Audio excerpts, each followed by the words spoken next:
Okay, let's call to order the Planning Committee meeting for September 4th. Please note the gang's all here.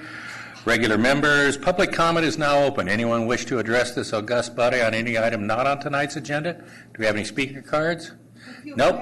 Seeing none, we have last chance, going once, going twice. Public comments closed. Consent calendar items 1 through 4. Anybody would? Second. Motion Romick, second Abelson. All those in favor say aye. Aye. Opposed? Going back to the minutes to give you a chance to get it straight. Karen, you weren't here on this. You're going to abstain, or you're good? I'm fine. Okay. Okay. Motion Romick, second. Abelson. See, you got to move quick. Second Abelson. All those in favor say aye. Opposed? Seeing none, we're on to the real exciting thing of the night. I understand you have a announcement to make, Mr. Iwasaki. Thank you, Chairman. I just want to announce that Jackie Reyes has passed probation. She's doing a fantastic job. Wait a minute, didn't you tell us that last time? No, Oh, it just okay. happened. I'm And sorry. She's the future of Contra Costa Transportation Authority. People like her. Full of energy, great vision, articulate. You want to say anything? I thought she was going to She run don't after say the anything. first meeting. So that was the first thing, and I apologize for taking a couple minutes of your time, Go because I ahead. know you want to be very quick. No? No, we try to give the audience a minute. But I just received notification that a long-term employee of the Contra Costa Transportation Authority has announced his retirement.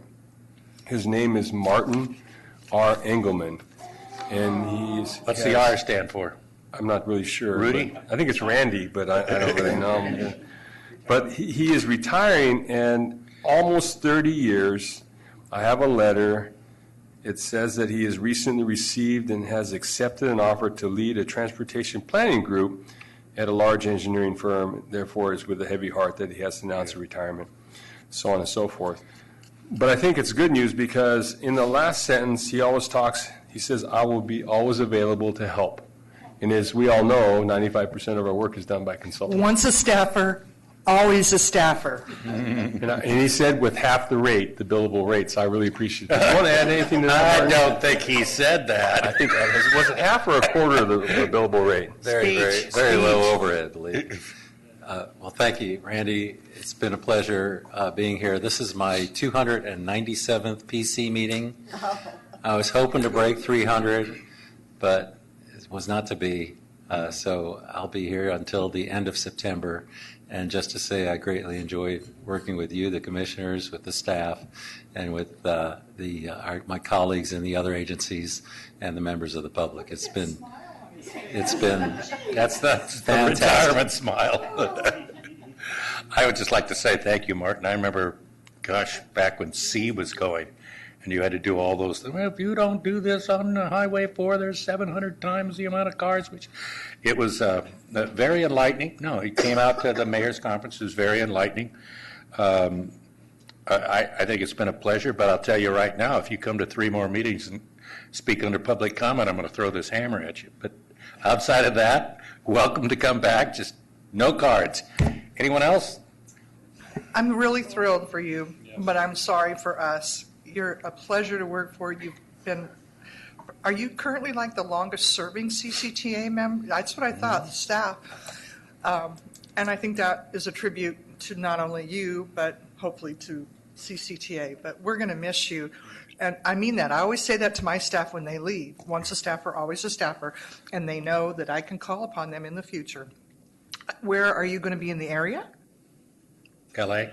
Oh, L.A.? I'm going across the street. Oh, okay. Are you in, Don't you dare come out and speak. If you fill out a speaker card, Martin, I swear. CCTA used to be across the street, right? Yeah? well, I hope you're I'm going to going take some back time. to the building that we were in Yes. from 2000 to, from 1992 to 2000. And you go back to 1340 the Treat current Boulevard. JFK building over by Concord BART. Yeah, we started there. Well, good luck. We wish you the best. Still going to miss you. Well, that is good news, and always like to see people get their retirement in.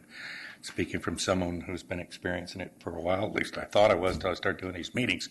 Okay, not to minimize the last exciting statement. We are moving on to item 5, the update on the Metropolitan Transportation Commission Regional Growth Framework for Priority Development Areas. priority production areas, and I'd love to hear about Transit Rich. James Hincap, you're going to tell us all about it. Thank you, Chair and Commissioners.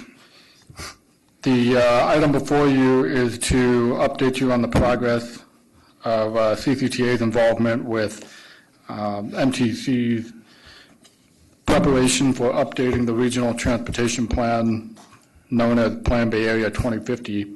And in the lead up to this plan update, MTC has developed a regional growth framework, which among other elements proposes new criteria for designating areas for targeted development growth, supplemented with minimum thresholds for transit access and mobility. The regional growth framework categories are defined as PDAs, priority development areas, as well as PPAs, priority production areas. And under this growth framework, MTC is further proposing a two-tiered definition of the PDAs, one being transit-rich and another definition being connected communities. And as described in Attachment A, each of these PDA subcategories has a unique transit service access and mobility threshold. So the significance of these designations are threefold.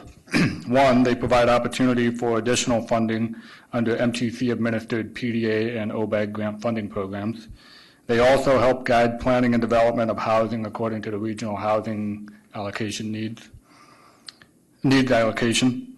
And also for state legislation, these are designed to enable the region to meet and maintain greenhouse gas reduction goals. So it is in this context that MTC has prepared an inventory of 40 Contra Costa PDAs to be reviewed by various agencies.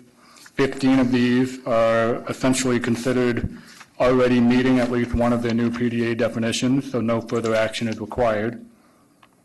10 of these are subject to review by respective local jurisdictions, and the remaining 15, MTC has asked CCTA specifically to review their status as to whether they may meet minimum threshold to qualify as transit-rich.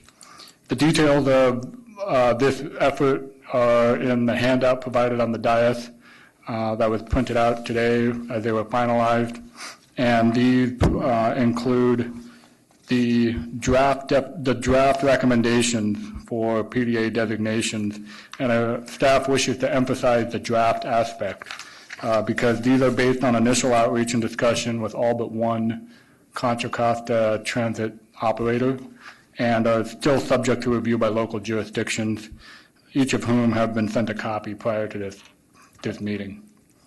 So the opportunity for additional feedback will terminate by September 16th, because that is the day that letters of confirmation for these designations are due to MTC. And that concludes my verbal report, so I'll be available for questions. Okay, thank you. Member Abelson has a question. I just want to repeat it. September 16th. Got to have it in by September 16th. Abelson, then Mitchell, go ahead. Okay, yeah, I don't have that list that was, I can just have yours? Yeah. You got a yes There's or another no? one. It's probably underneath your thing. Well, I looked, I didn't see it. Yeah, but I didn't get it. Well, There it's wasn't okay, one there at it the is. table. We'll get another one. You can have this one. Here, we got another one. Oh. Thank you.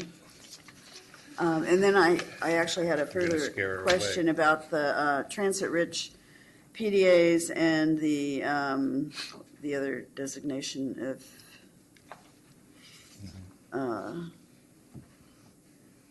Probably have the same questions. So PPA. keep going. so I guess this maybe has the answers. What I was wondering is was wondering about El Cerrito, where they have reduced the frequency, or actually reduced the frequency of the rapid bus serving lines, and I was wondering how that would do relative to the. Actually, this doesn't show that one way or the other. If the frequency of, there's one bus that, there's three versions of the 72 that run on San Pablo Avenue, and they, two of them sort of take a turn, and then, first it's one's turn and then the other, but the other one kind of runs at the same rate. Did you find something?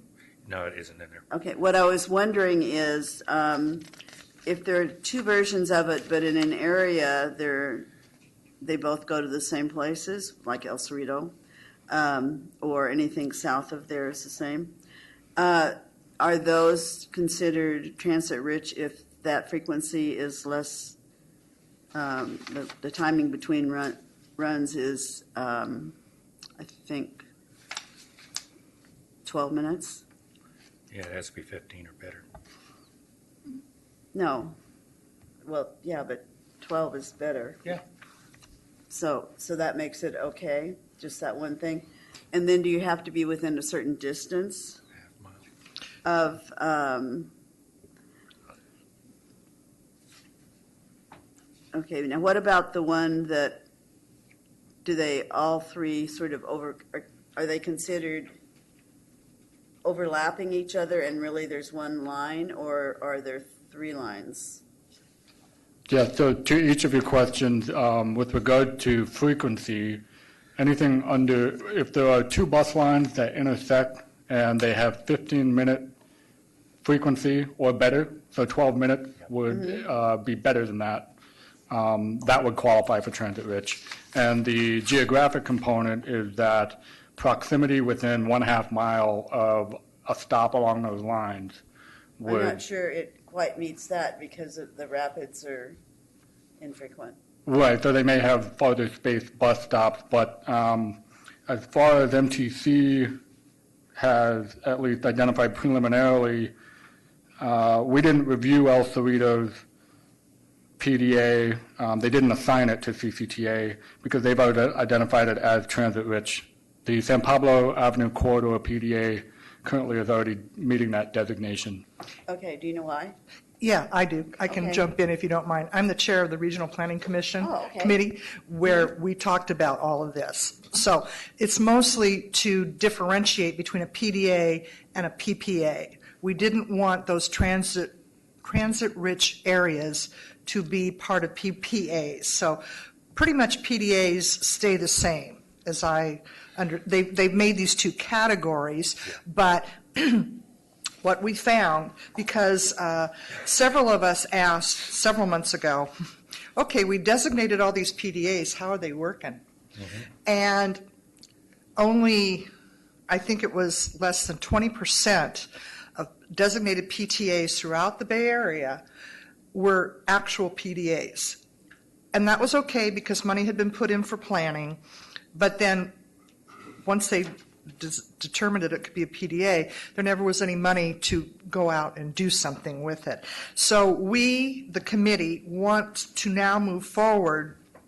We don't want to inhibit the planning, but you'll notice in there, if you get into the details, there's a timeline. Before Martin, am I correct? You're looking at me and James. 2025. We want some estimate that you, the jurisdiction, are going to be able to do it. So I want to assure you, Janet, nothing really is changing for PDAs. It's just this new concept of a PPA. And a lot of that came from Contra Costa County because of the Northern Waterfront Initiative. San Francisco is interested in this.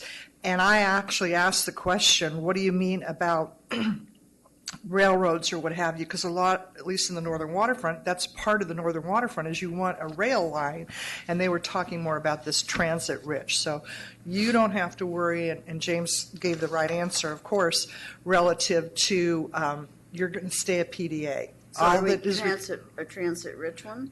well, I don't know if you're going to be transit-rich or connected community, but you're not going to be disadvantaged. You just may be categorized different. I don't know. I'll let the experts tell you that. But nothing is being taken away.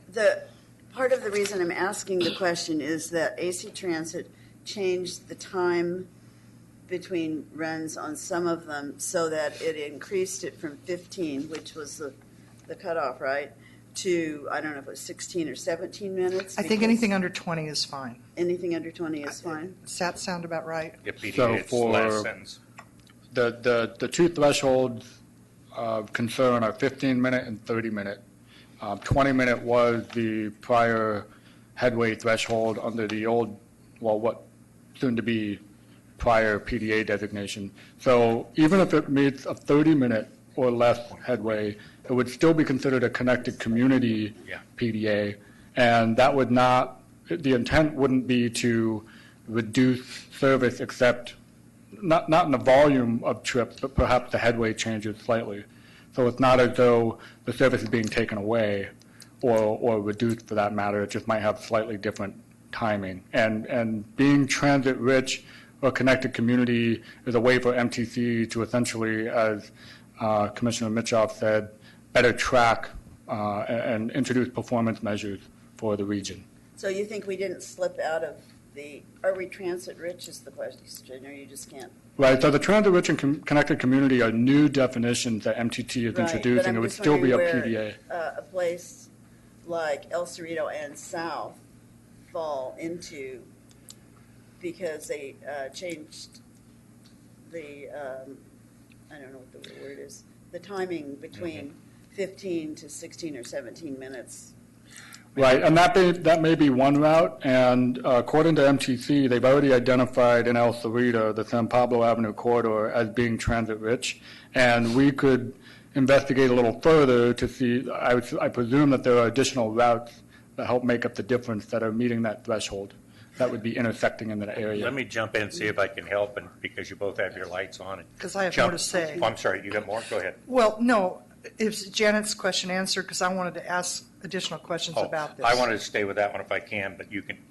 And that is, I'm reading the last page 5.2, and when this, and I'm assuming this gets to the full board, I'm going to make sure that you've got the answer for it because it's might be past September 16th by then. It says authority assistance. It's as if we're going to be identifying potential transit rich. Have we done anything? Because I believe that the project that I just saw, that unless you're clairvoyant and saw the plan that Bishop Ranch has for 4,500 homes in their area, does make them transit rich. So I don't know how to do this before September 16th, and I think that's kind of what Janet's saying. What can we do to identify this before September 16th of what we believe are transit-rich areas? Because that's what I'm reading you have to send to MTC. And can I jump in here too? Yes. The committee gave direction to MTC ABAG staff to reach out to each of your planning department heads. So this isn't just on CCTA. Okay. So I would suggest you go back and ask San Ramon staff, and Janet goes and asks her staff, because our last meeting was in June, maybe July. We were supposed to have a meeting today, and it got canceled, and we didn't meet in August. But we wanted to give enough headway and time, so that was an immediate direction, is to reach out. So That's what I'm looking for. Thank you. But, yeah. But the only issue there is if you would go to El Cerrito staff, say, it's really the bus operator that is No, it's this. doing the transit. And if I could add one more note, I omitted the fact that BART is also included when they calculate the geographic proximity. So BART being considered BART, by okay. virtue of Yeah. the peak hour service a high frequency mode. Yeah, the half mile is a problem though. Correct. Well, you're not going to.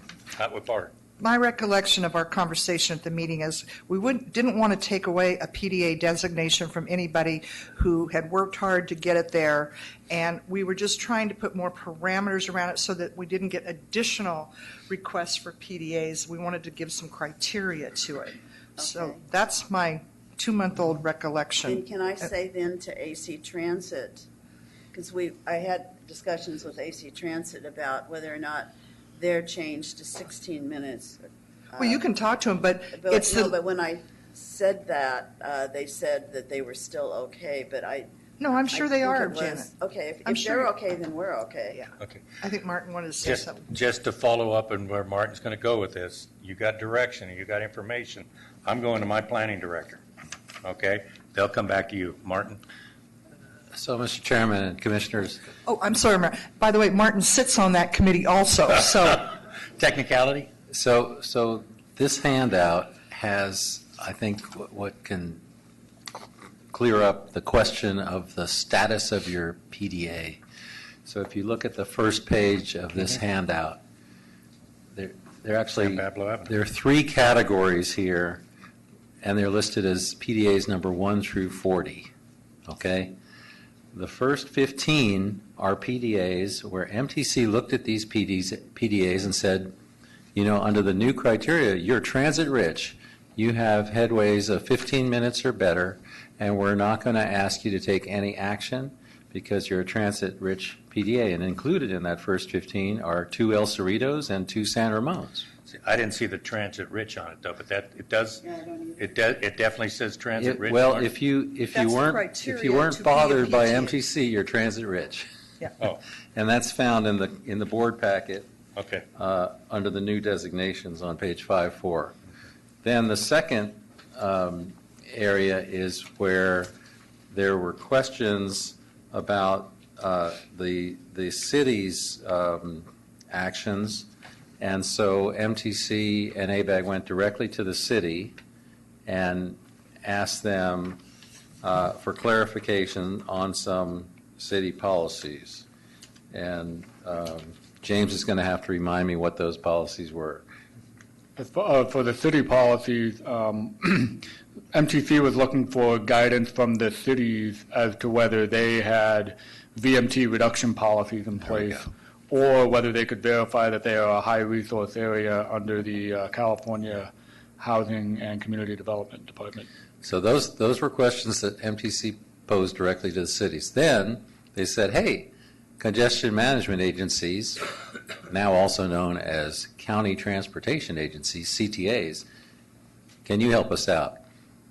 Go and talk to the cities and the bus companies and find out whether or not the bus companies are going to be able to give your city's PDAs the frequency they would need to become connected community PDAs, which has planned bus line or headways of 30 minutes or less by, I think, the year 2025. Yep. So the only thing we've done is on priority development areas number 26 through 40, and James and Matt have worked feverishly on this, along with Peter, to get out there, talk to the bus companies, and find out whether or not the service can be provided. And as I understand it, we have kind of cut deals, or the bus companies have agreed that, yes, the service will be provided by 2025, and therefore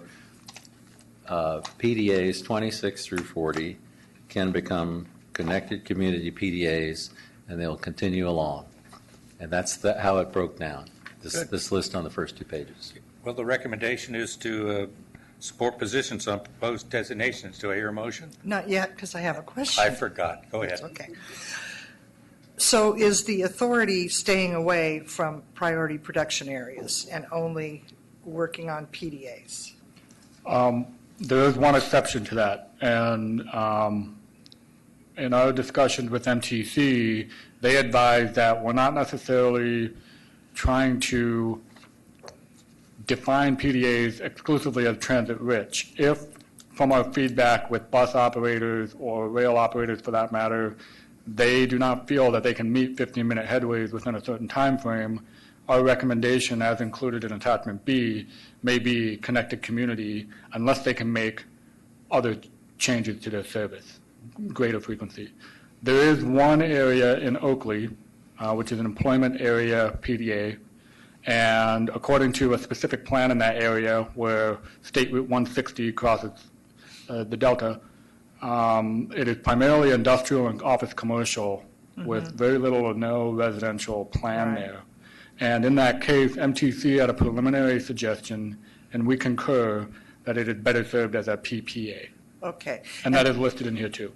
Thank you, because Mr. Cunningham from the county is here, and we're meeting and talking about, there's only going to be so much money, and we're hoping that the Northern Waterfront, whether it's the initiative or whatever is defined, will be the #1 grant. With me, Janet, we're getting all of it. What? Well, whatever. So I appreciate that explanation, because the Northern Waterfront isn't it's mostly incorporated city as opposed to unincorporated county. And there's a signed MOU, which is basically a kumbaya agreement, saying we're all going to work together. And so I'm going to meet with county staff. We're going to get our letters in.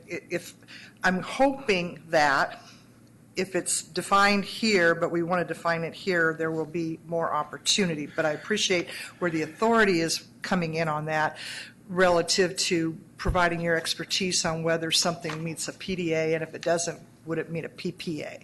That's what I heard you say, correct? Okay. Correct. Thank you. And Do you move? so we'll all share letters with everybody, but that is the hope. Well, don't turn it off. Are you moving to support? No, I am. I knew that Luella would get in there. Okay, motion Askew, second Mitchoff, and that is to send to the authority a support position on the new designations for PDAs and PPAs. Item 6 is. We get to vote? Why? All those in favor say aye. Aye. You didn't get that? Okay. Number 6, approval to release request for proposal 19-6 for the East County Integrated Transit Study. Matt Kelly. Thank you, Chair. Good evening, members. As you may remember from our July meeting, back in May, CCTA was awarded a Caltrans Sustainable Communities Planning Grant in the amount of $755,000, and that was to study or to prepare the East County Integrated Transit Study. The goal of this is to study a new high-capacity, fast, frequent, and electric transit mode between the Antioch BART station, currently the end of the line, and the planned Brentwood Intermodal Center, and potentially beyond. The new service would support goals outlined in our 2017 Countywide Transportation Plan and was identified as a project that could be funded under a new measure. The study will identify the mode most suitable to serve the route and the population out there in East County, looking at BRT, light rail, BART, and other modes to be identified. Those will all be analyzed as part of the study. Authority staff will convene a study technical advisory committee that will be comprised of local jurisdiction staff, the transit providers out in the area, and other pertinent stakeholders, including Caltrans, who are administering the grant. And that group will help guide the study.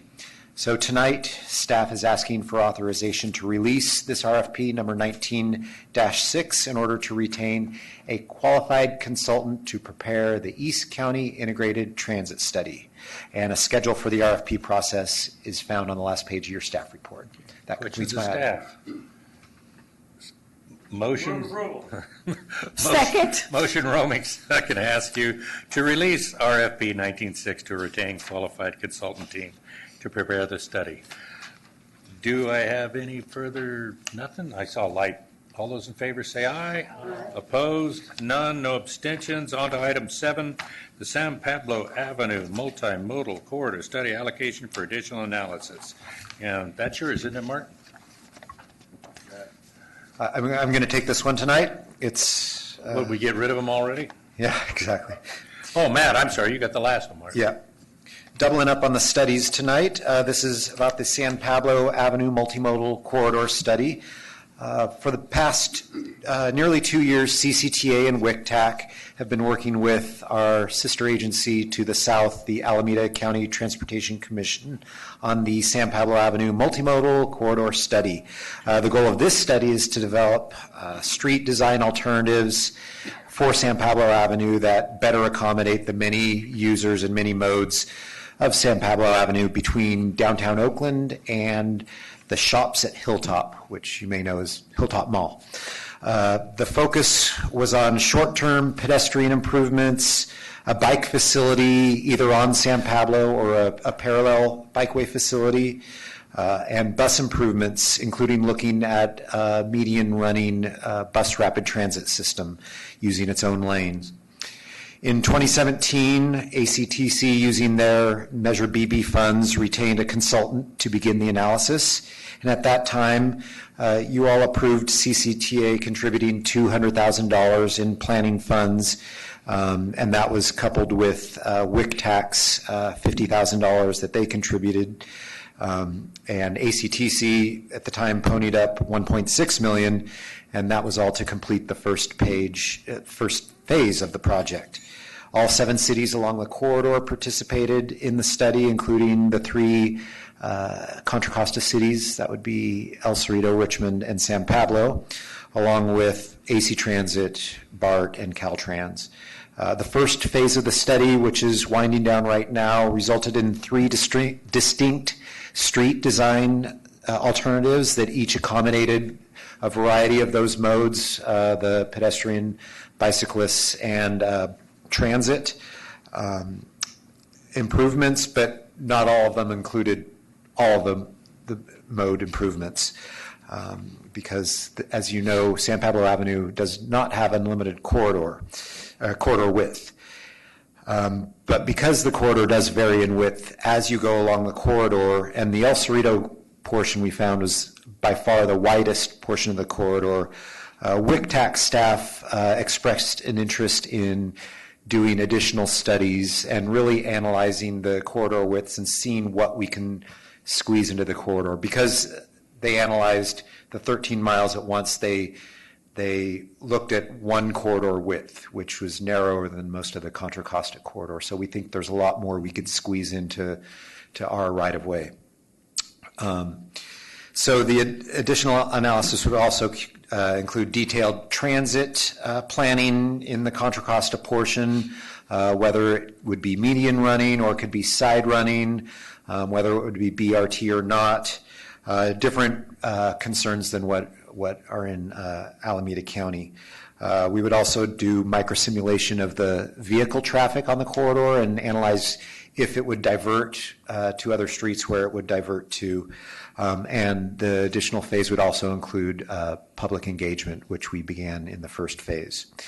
And all this would be using ACTC's existing consultant, so we would be making use of that consultant that's already in place. So staff tonight is recommending authorizing $300,000 in CCTA planning funds for phase 2 of the study. That would be expended over the next 2 to 3 years. And that would be paired with $150,000 from WICTAC. And their board is seeing this item later this month, just so you know. And a yet to be determined amount from ACTC. They have $7.9 million earmarked for this study, so they expect to contribute at least a few more $1 million to the study, and the additional $5 or $6 million will be used for project development by ACTC. So that's our recommendation tonight, and I can take any questions. Any questions? Go ahead. I just want to comment that I have a number of concerns that I've heard in my area with the El Cerrito, what you listed as the widest, but it's not wide every place, first of all. It does vary. It varies, and so what is our downtown, which is the plaza, is I think the narrowest for whatever historical reason. But the concern that people had was this thing with the bus in the middle. That's what I heard a lot. So, and it looks like that's the preferred alternative. That is, I wouldn't call it the preferred alternative. It is a alternative. Oh, okay.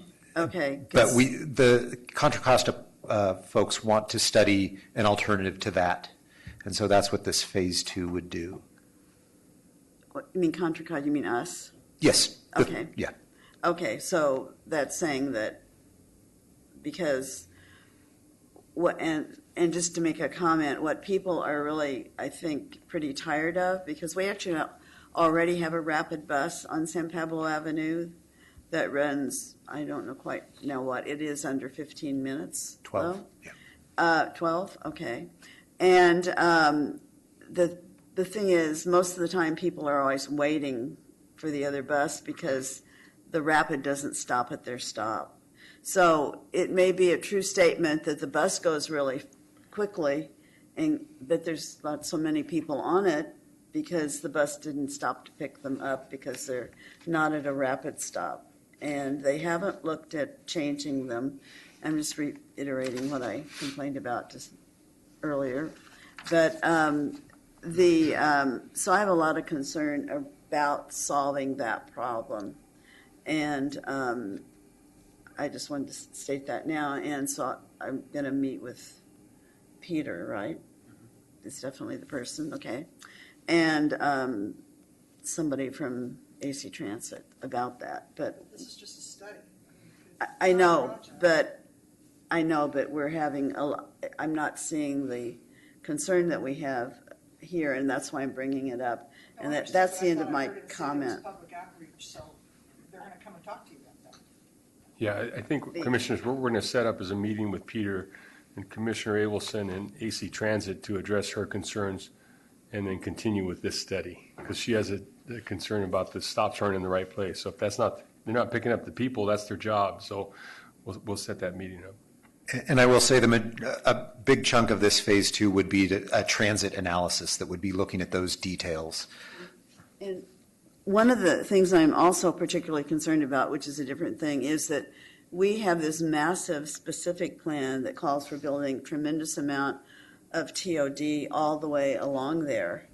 And so if this thing comes in and assumes that people are not all the way but concentrating at these spots, it's not going to work very well in moving people around. We're wanting them to move around on transit. The only way we're going to be able to do that is if the transit will stop to pick them up. So anyway, Well, let me bring this that's my back to you. Don't turn it off. Do you Okay. want the $300,000 to study this? I don't mind I studying mean, it. do you want to make the I- motion? Is what I meant to say. I'll make the motion to Yeah. study it, but I want it studied with the understanding that the buses need to be picking up the people all along the way. For Good. lack of a better way to We say have it. a motion, Abelson. And a second from Haskew. Second from Haskew. Do I have any cards? I know I haven't been asking because I haven't seen anybody walk up. No speaker cards for 7 or 8? Good, we can move on. All those in favor? Aye. Opposed? No abstention, but some comments to take into consideration. 8, status of the MTCA BAG Regional Housing Needs Allocation Process. Now Martin Engelman's up.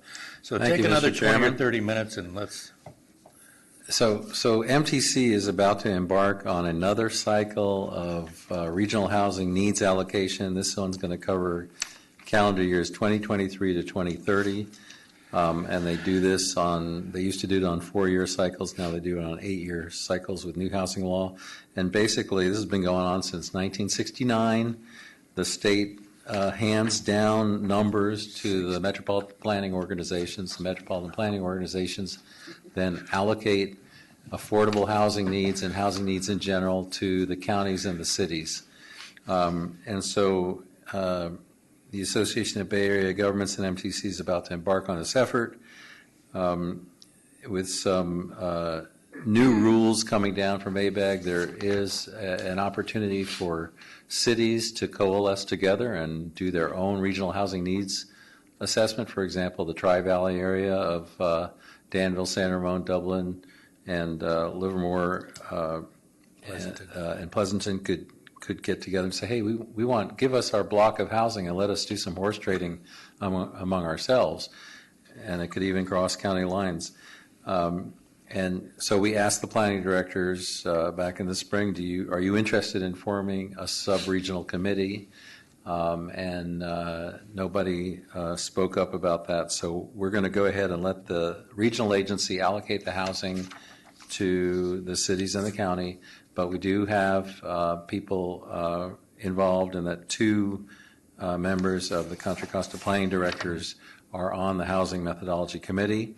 MTC wanted these nominations back in August, and we didn't have a planning directors meeting in August, so I want to thank Jackie for doing the polling by email. We used a very technical approach by phoning them up and asking if they wanted to serve on the committee, and then doing a vote by email. how many people did you Highly have to ask? sophisticated. The 51st and 53rd person said, all right. Mindy Gentry and Forstad. Yeah, and so we've, by majority, Mindy Gentry and Forrest Ebb were appointed, and they are going to be keeping an eye on how this process unfolds. Good. So the recommendation is regional process rather than the sub-region. Any questions of staff? I'd just like to point out that Julie Pierce is representing the counties of Contra Costa on this planning committee. Good. She did pretty good last time. Is that a motion? Yes. Motion, Mitchoff, second Hudson. Forget all of you. All those in favor say aye. Aye. Opposed? Shows you who's got the power here. Forgot the page. The other business, we don't have any, Yes, right? we do have other business. I'm sorry. I know I'm screwing you up, but it made me realize with the pending resignation of Mr. Engelman. Martin, are you appointed by the Bay Area CMAs to the regional, or does CCTA get to have somebody on there?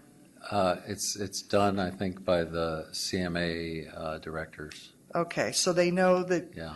you've decided. I'm going to inform them this Friday. Okay. I'm meeting with them this Friday. Well, He's the sitting reason, right next to you, isn't he? Well, the planning deputies are the ones that, because we are having a regional planning committee meeting on October, I guess Right. it's the 3rd, the first Wednesday of the month.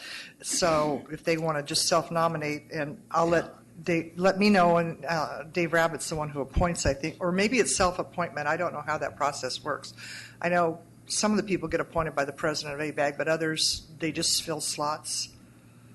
yeah, And I don't mean just. I believe I was appointed by the CMA directors. Okay, as a good. group, So, So have them do their business, and then so whoever, they'll have someone there by October 3rd, I'm sure. great, thank you. Okay, seeing no other business, we are adjourned to the next regular scheduled meeting proposed for October 2nd at 6 p.m. See you then. October 2nd is the regional planning committee meeting.